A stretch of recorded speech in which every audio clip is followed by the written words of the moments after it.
Zapínám Seus. Pozastavím na chvíľku.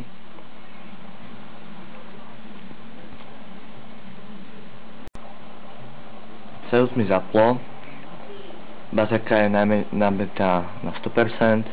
Je pripojený k počítači. Informácie mám založené na druhom konte alebo na Sony Ericsson stránke. Akceptujem licenčnú zmluvu. Štart. Vyberám X10. Prechádzam na ďalší. Vypnem mobil. Vidíte, že sa nedá zapnúť.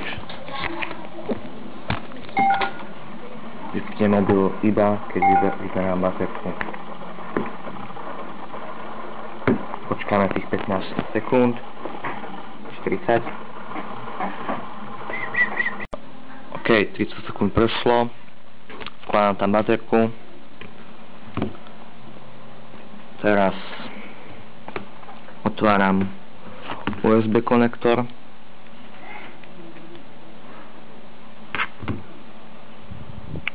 Ježiš, čo je? Dám to takto.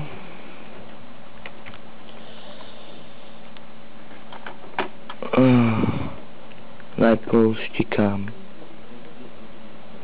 tlačítko dozadu, štiknem, pripojím USB kábel.